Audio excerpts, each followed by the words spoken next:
প্ৰাৰ্থী ডাঙৰীয়া আজি আমাৰ লগত আছে ইউটিউবৰ MLA আমাৰ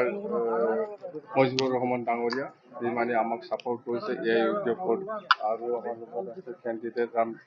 দাস ডাঙৰীয়াও আছে আৰু কৰণ বড়ো ডাঙৰীয়া আছে মুঠতে আমি টোটেল 6 জন আমাক এন্ট্ৰি দিছে আমি এতিয়া মনোনয়ন পত্ৰ দাখিল কৰিব পাৰিছো স্যাৰ কিমান ভোটৰ আশা কৰিছে স্যাৰ এবাৰ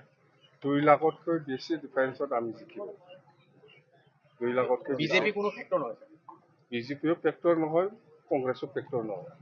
কিন্তু কংগ্ৰেছে কৈ আছে যে সংখ্যালঘু ভোটটো তেওঁলোকে সম্পূৰ্ণৰূপে লাভ কৰিছে নিজে নিজে কৈ ল'ব পাৰে গ্ৰাছৰুটতো এনেকুৱা নহয় না গ্ৰাছৰুটত আমাৰ লগত আছে ইহঁতে ওপৰে ওপৰে কৈ ল'ব পাৰে কথা এইটো স্যাৰ ইউটিউবৰ পৰা যেটো কংগ্ৰেছ আমি সংখ্যালঘু 20 বছৰ 30 বছৰ ভোট দিছো আমি বিজেপি খটাব পৰা নাই দৰঙৰ পৰা এইবাৰ বিপিএফ খটাব পৰা একেটা সংখ্যালঘু মানুহ এবাৰ দুৰ্গাদাস বড়োৰ লগত আছে বিপিএফৰ লগত আছে ইভেন মই বিধায়ক তেখেতসকলৰ লগত আছে ৰাজ দলগাঁও ৰাজ তেখেতসকলৰ লগত আছে দলগাঁও সংখ্যালঘু ৰাজ এইবাৰ বিচাৰিছে বিজেপিক দৰঙৰ পৰা মঙ্গলদৈৰ পৰা হটাব লাগে দলগাঁৱত কিমান ভোট দলগাঁৱত আপোনালোকে চাব কংগ্ৰেছে ভোট 30,000 ক্ৰছ কৰিব নোৱাৰে স্যাৰ উদালগুৰি বিপিএফে আপোনালোকৰ সমৰ্থন কৰা নাই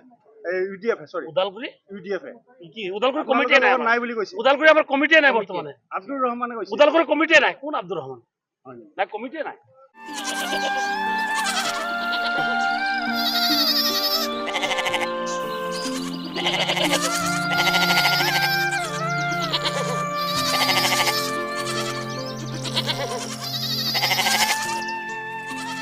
কি হে বকুল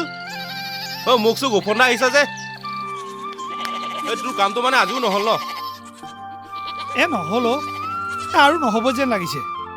দিছপুৰলৈ তাঁত বাতি কৰি আমনিয়ে লাগি গৈছে কিয় যে অফিচবিলাক দিছপুৰলৈ লৈ গ'ল নহয় তাতে গৈ একো আও ভাৱে নাপাওঁ ঠিকেই কৈছ এই অকৰ্মণ্য অধ্যক্ষ নেতাৰ হাতত শাসনবাৰ তুলি দিয়াৰ ফল এয়া তই জাননে এটা এটাকৈ 14টা অফিচ এইখন চৰকাৰে দিছপুৰলৈ উভতাই পঠালে ৰাইজে ভোট দিছিল নহয় তাঁত বাতি কৰি থাকক এতিয়া তাকেহে